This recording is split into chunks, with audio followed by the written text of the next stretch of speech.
Professor of Competition Law and Policy at Queen Mary University of London. Today I would like to talk about the International Merger Control course, which is on offer within the University of London external program. The course really is rather unique in terms of the fact that it deals with a particular business phenomenon, which is mergers between firms. There is really an interesting story here to be told in relation to this particular course. And that has to do with two important developments that have come to happen over the years. First, on the one hand, we've had this very interesting process of economic globalization. Many markets have become global, and so the business operations of many companies have correspondingly become global too. On the other hand, we've had the very important development revolving around the fact that an increasing number of countries have been introducing competition law and policy, which include having a provision for dealing with merger operations between firms. And so, as the number of these countries have been on the ascend, what we have resulted or ended up with is an interesting situation, a true and significant phenomenon of a cross-border merger operations. That means many mergers and merger operations have been rendered operations with a cross-border element, producing effects in a number of jurisdictions, or at least more than one jurisdiction. And given that there is a mechanism for regulating mergers in an increasing number of countries, many of these mergers have ended up being caught by the rules of these different countries or by these mechanisms on the basis because they have been producing such effect on competition and effect on the economies of these different countries.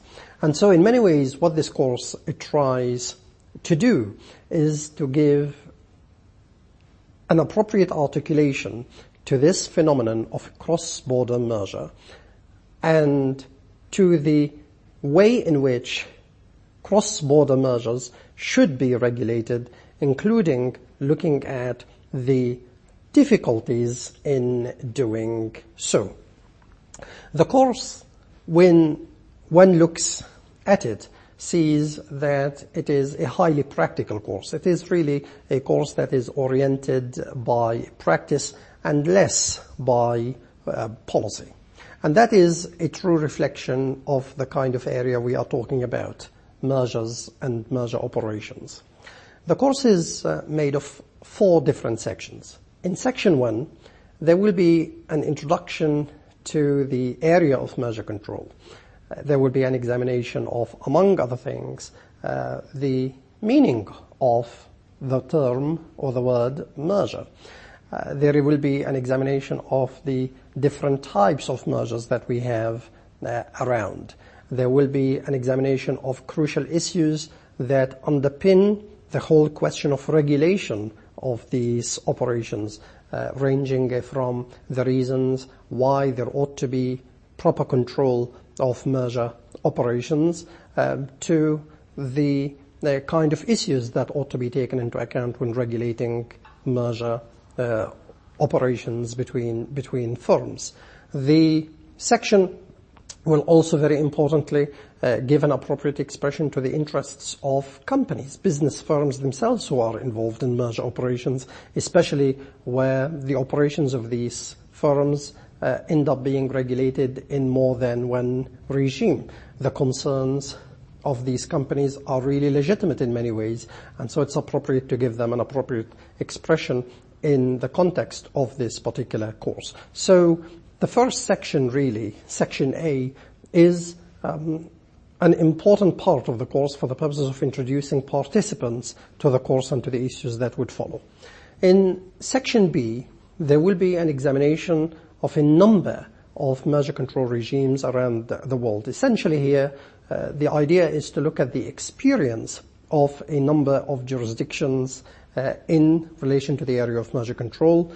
Specifically, we will be looking at the EU merger control regime, the US merger control regime, and the EEA merger control regime. This discussion will be complemented by the discussion in the following section, Section C, which will look at another group of jurisdictions, including the UK, Germany, Canada, and Australia. Again, these regimes have been selected for a number of reasons, including the fact that they do offer us two very good case studies of how merger operations are regulated. What we will see discussed through the section, and indeed Section A, as being the ex ante approach and the ex post approach to merger regulation. Finally, in Section D, there is a consideration of a number of international issues in relation to merger operations, including a discussion of the different types of cooperation, as well as a discussion of the doctrine of extraterritoriality and its use in merger cases.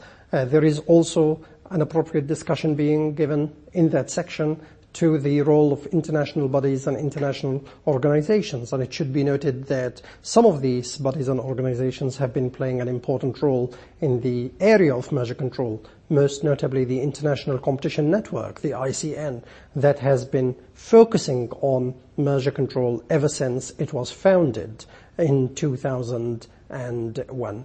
I very much hope that you will enjoy studying this particular course.